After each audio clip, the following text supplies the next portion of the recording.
நல்லதோ கெட்டதோ. அனைத்து இந்திய அண்ணா திராவிட முன்னேற்ற கழகத்தை தன் உதரம் சிந்தி உருவாக்கிய புரட்சி தலைவர் எம்ஜிஆர் அசைக்க முடியாத ஒரு இயக்கமாக தமிழகத்திலே உருவாக்கி மறைந்த பிறகு அந்த இயக்கம் என்னாகும் என்று ஏங்கி நின்ற காலத்தில் எங்கிருந்தோ ஒரு விடிவெள்ளியாக வந்த புரட்சி தலைவி அம்மா தன் வாழ்க்கையை அர்ப்பணித்து 31 வருடங்கள் தமிழகத்தை தொடர்ந்து ஆட்சியில் இருக்கக்கூடிய அளவுக்கு 33 வருஷம் பொதுச் செயலாளர் இருந்து இந்த கட்சியை முக்கடல் சூழ்ந்த பாரதத்தின் 3ஆம் பெரும் கட்சியாக்கி 37 MP, 43% ஓட்டுகள், 134 சட்டமன்ற உறுப்பினர்கள், தமிழகத்தில் ஆளும் கட்சி என்கின்ற அத்தனை பொக்கிஷங்களாக மாற்றி கட்சியை ஒப்படைத்து விட்டு போனார். ஆனால் அந்த இயக்கம் உங்களுக்கு அதிர்ஷ்டவசத்தால் கூவத்தூரிலே கிடைத்தது.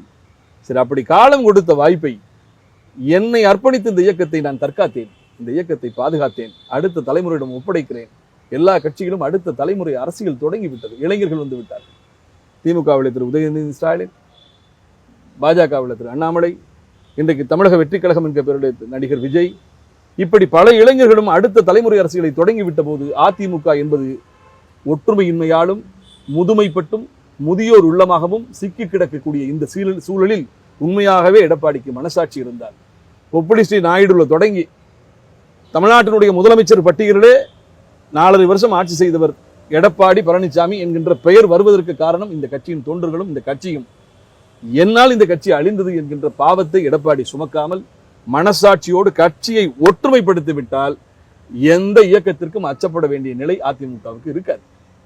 ஒற்றுமை இருக்கிற போது அங்கிருந்து அமித்ஷா 2019 இங்கே வந்து கூட்டணி பேசி 4 தொகுதி வாங்கிட்டு போனார். இன்றைக்கு ஒற்றுமை பிளவுற்று கிடக்கிற போது அவர்கள் அழைக்கிறார்கள், இங்கிருந்து ஓடி சென்று புலன்களை பொத்தி கொண்டு உட்கார்ந்திருக்கிறார்கள் என்று சொன்னால் இது எதற்காக? ஒரு கிராமத்துல 5 வீட்டுக்காரன் ஒற்றுமையின்மையால் உடைஞ்சிட்டான்னா ஒத்த வீட்டுக்காரன் சண்டைக்கு வருவேன். இது சாதாரண பழமொழி.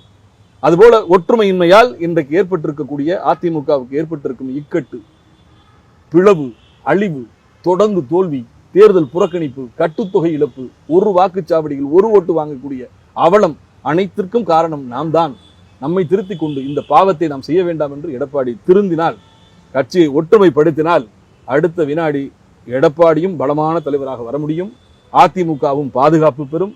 கூட்டணியே அமைந்தாலும் அது அதிமுகவை ஆட்சியில் அமர்த்தக்கூடிய கூட்டணியாக அமையுமே தவிர தேசிய ஜனநாயக கூட்டணிக்கு ஆட்சி என்கின்ற சொல்லக்கூடிய நிலை வராது என்பதை கட்சிக்கு 21 வருடங்களாக இரவும் பகலும் எழுதியவன் என்ற அடிப்படையில், காற்றடித்தால் கலைந்து போக மேகமல்ல, கல் விழுந்தால் பறந்து போக காகமல்ல, இடிமின்னல் மிரட்டலுக்கு அழுகின்ற வானமல்ல, எது வந்து போனாலும் எதுகொள்ளும் எரிமலை, எதிர்ப்புகளை பஸ்பமாக்கும் எங்கள் இருளை என்று புரட்சி தலைவி அம்மா அவர்களுடைய உத்தரவுக்கிணங்க குரலும் எழுத்தும் பதிவு செய்து அதிமுகவினுடைய இணையத்தில் என் குரல் தான் இருக்கும்.